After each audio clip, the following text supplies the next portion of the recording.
सास का घूंघट पार्ट 4। अब तक हमने देखा कि देविका के ससुराल के आदमी औरतों को घर के अंदर नहीं आने दे रहे हैं। देविका उन्हें पुलिस में जाने की धमकी देती है, जिससे पूरे गांव में अफरा तफरी मच जाती है। तभी गांव का एक आदमी सरपंच को बुलाकर ले आता है। सरपंच उनके घर के बाहर का नज़ारा देखकर कहते हैं, जोगिंदर जी, ये आपके घर की औरतों ने कैसा हंगामा मचा रखा है। आपका घर तो संस्कारों की मिसाल था, लेकिन ये मैं क्या देख रहा हूँ। आपके घर की किसी औरत ने घूंघट नहीं कर रखा। सरपंच जी, हमारे घर की औरतों को इस देविका ने बहकाया है। हमने पहले ही इन सबको चेतावनी दी थी कि अगर ये घर से बाहर गई तो हम इन्हें घर में नहीं आने देंगे। अब ये देविका हमें धमकी दे रही है कि पुलिस को बुलाएगी। क्या? पुलिस? इस गांव का बरसों पुराना इतिहास रहा है। इस गांव में कभी पुलिस नहीं आई। गांव के सभी फैसले हमने मिलजुल कर किए हैं। जोगिंदर, तुम्हारे घर का फैसला पंचायत करेगी। सरपंच जी, आपने ठीक कहा। पंचायत दोनों तरफ की बातें सुने और जो भी फैसला पंचायत करेगी वो हमें मंजूर होगा। तो ठीक है, आज दोपहर को सभी गांव की चौपाल पर इकट्ठा होंगे और वहीं तुम्हारे घर का फैसला होगा। सरपंच वहां से चला जाता है। घर के आदमी घर के अंदर जाकर दरवाज़ा बंद कर लेते हैं और घर की औरतें वहीं घर के बाहर पेड़ के नीचे बैठ जाती हैं। तभी विमला कहती है, देविका बहू, तुम्हें भूख लगी होगी ना? नहीं माँ जी, मुझे भूख नहीं लगी, मैं ठीक हूँ। बहू, तेरा बच्चा छोटा है अभी, तुझे भूखा नहीं रहना चाहिए। वेदा, सुजाता, जाओ पास में जो पंडित जी का बाग है ना, वहाँ से कुछ फल तोड़ लाओ। वीना और सुजाता पास के बगीचे से खूब सारे फल तोड़ कर ले आती हैं। सभी औरतें फल खाती हैं। तभी देविका कहती है, आप सब घर से बाहर निकली, घूंघट उतार दिया तो इन मर्दों की इज्जत चलेगी, लेकिन हम सब घर के बाहर भूखे प्यासे बैठे हैं। इस बात पर इन अहंकारी मर्दों को शर्म क्यों नहीं आ रही? हाँ देविका, तुम ठीक कह रही हो। अगर हम मर भी जाए ना, तब भी इन मर्दों के लिए इनके बनाए गए नियम कानून ही अहम रहेंगे, हम नहीं। सुजाता भाभी, मुझे तो सबसे ज़्यादा सचिन पर गुस्सा आ रहा है। उसने मुझसे लव मैरिज की थी, क्या क्या वादे किए थे कि मेरा साथ कभी नहीं छोड़ेगा, और आज उसने मेरा साथ छोड़ दिया। अपने बच्चे को एक बार भी नहीं देखा उसने। देवी का वो शुरू से ही ना डरपोक रहा है। लेकिन इन सारी बातों को छोड़ो, मुझे तो इस बात की चिंता हो रही है कि पंचायत में न जाने क्या फैसला होगा। पता नहीं वो इंसाफ करेंगे भी या नहीं। वीना दीदी, आपको अभी भी पंचायत से इंसाफ मिलने की उम्मीद है? अगर इस गांव की पंचायत में सच में इंसाफ करने की भावना होती तो सरपंच जी अभी हमें घर के अंदर जाने देते। देखा नहीं कितना जहर उगल कर गए हैं हमारे खिलाफ। तो बहू, अब हम क्या करेंगे? पंचायत तो हमारे खिलाफ ही फैसला सुनाएगी। पहले तो हम अपनी सारी बातें रखेंगे। अगर ये लोग नहीं माने तो आपको वही करना होगा जो मैं कहूँगी। लेकिन एक बात आप याद रखना, किसी भी सूरत में हम झुकेंगे नहीं, क्योंकि हम सही हैं।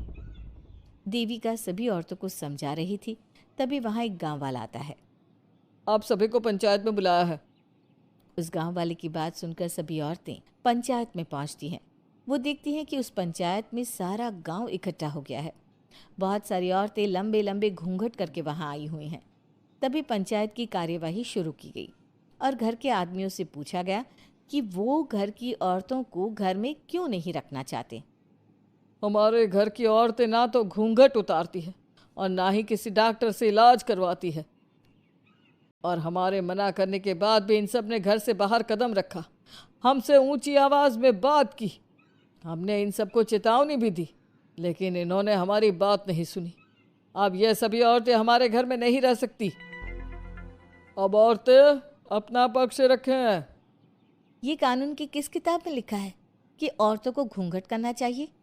और अगर मेरे ससुराल की औरतें मुझे डॉक्टर के पास ना लेकर जाती तो ना मेरा बच्चा जिंदा बचता और ना ही मैं। लेकिन दाई अम्मा से हम इलाज करवा रहे थे ना। दाई अम्मा को कुछ समझ में नहीं आ रहा था। देविका का इलाज दाई अम्मा के बस की बात नहीं थी। काफ़ी देर तक दोनों पक्षों में बहस चलती रही।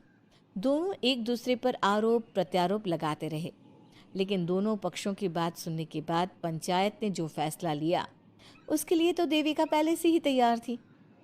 दोनों पक्षों की बात सुनने के बाद पंचायत ने यह फैसला किया है कि सारी गलती महिलाओं की है। अगर वो अपने अपने पतियों से माफ़ी मांग लेती है और वादा करती है कि भविष्य में कभी ऐसी गलती नहीं दोहराएंगी, तो वो घर के अंदर प्रवेश कर सकती हैं। हमें पंचायत का फैसला मंजूर नहीं है। हमने कोई गलती नहीं की जो हम माफ़ी मांगे। और किस बात का वादा करें हम? हमने देविका की जान बचाई है, तो आप हमसे भविष्य में किसी की जान ना बचाने का वादा ले रहे हैं क्या? अगर तुम्हें पंचायत का फैसला मंजूर नहीं है तो तुम सबको घर में नहीं पुरानी हवेली में रहना होगा, जो अब खंडहर बन चुकी है। यह खंडहर तुम्हारे घर के सामने ही है।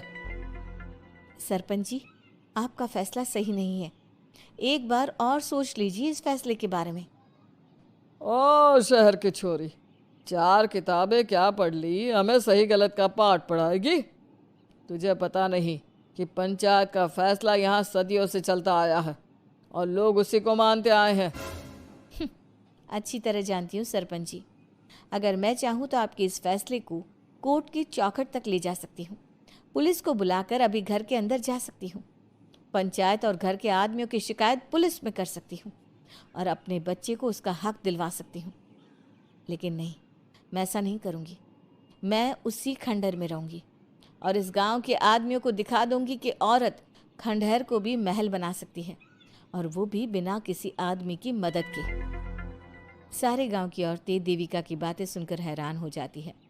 उनका जीवन घूंघट और घर के 4 दीवारी के बीच में ही था। कोई औरत अपने हक के लिए पंचायत से भी टकरा सकती है, ये बात उन्होंने पहली बार सुनी थी। अब देविका घर की औरतों के साथ खंडहर में चली जाती है। माँ जी, ये खंडहर तो काफ़ी पुराना है। भाभी, खंडहर पुराने ही होते हैं। मुझे तो डरावना भी लग रहा है। मैं डर की वजह से कभी इस खंडहर के आसपास भी नहीं आई, लेकिन मुझे क्या पता था कि एक दिन इसी में रहना पड़ेगा। ये तो टूटा फूटा भी पड़ा है। माँ जी, एक काम करते हैं, ये खंडहर तो काफ़ी बड़ा है, इसलिए एक हिस्से की साफ सफाई करके उसे ही रहने लायक बना देते हैं। बाद में धीरे धीरे पूरा खंडहर ठीक कर लेंगे। हाँ बहू, तुम ठीक कह रही हो।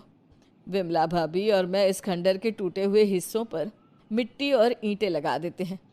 सुजाता और विना, तुम साफ सफाई कर लो। सभी औरतें मिलकर खंडहर के एक हिस्से को सुधारना शुरू कर देती है और काफ़ी देर तक मेहनत करने के बाद वो उस हिस्से को काफ़ी हद तक अच्छा कर लेती हैं। और इसी तरह रात हो जाती है। सभी औरतें बैठकर बात करती है। माँ, हमने इस खंडहर को घर तो बना दिया है, लेकिन ये घर चलेगा कैसे? हाँ माँ जी, मैं भी यही सोच रही हूँ। और हम सब तो बड़े हैं, गर्मी सर्दी भूख कुछ भी आसानी से बर्दाश्त कर सकते हैं, लेकिन देविका का बेटा बहुत छोटा है, उसे तो हमें अच्छी तरह से पालना होगा ना। मैं भी यही सोच रही हूँ कि आगे हमें क्या करना चाहिए। कम्मू और मैं मिलकर मिट्टी का चूल्हा और मिट्टी के बर्तन बना देते हैं। कुछ दिन के लिए खाने का इंतज़ाम भी हो जाएगा, क्योंकि यहाँ पर खेत और बाग बगीचे आसपास ही हैं, कहीं से कुछ भी ले सकते हैं। पहले आप मुझे ये बताइए कि आप सब लोगों को आता क्या है? मतलब कोई ऐसा काम जिसका आपको शौक हो, जो आपने बचपन से किया हो। बहू, तेरी दिमाग में चल क्या रहा है? माँ जी, बहुत कुछ चल रहा है। बस अब हमारा सारा ध्यान इस बात पर होना चाहिए कि हम अपने लिए अच्छे से अच्छा क्या काम कर सकते हैं। आप सब हिम्मत से और समझदारी से काम लो, फिर देखना हम इस खंडहर को भी महल बना देंगे। इसके लिए सबसे पहले हमें आत्मनिर्भर बनना होगा। देविका सभी को समझा रही थी, तभी उसका बेटा रोने लगा। उसने अपने बेटे को गोद में उठाया और उसे चुप कराने लगी। अब देविका के सामने सबसे बड़ी चुनौती थी कि वो किस तरह से ससुराल की औरतों को आत्मनिर्भर बनाए और किस तरह से अपना घर चलाए। हमारे प्यारे दर्शकों, अब आप बताइए, देविका और घर की सभी औरतों ने अपने पतियों से माफ़ी ना मांगकर सही किया या गलत? क्या उनका खंडहर में रहने का फैसला सही था? अब देविका को क्या कदम उठाना चाहिए, हमें कमेंट में ज़रूर बताना। हमारी कहानी को लाइक, शेयर और चैनल को सब्सक्राइब करना मत भूलना।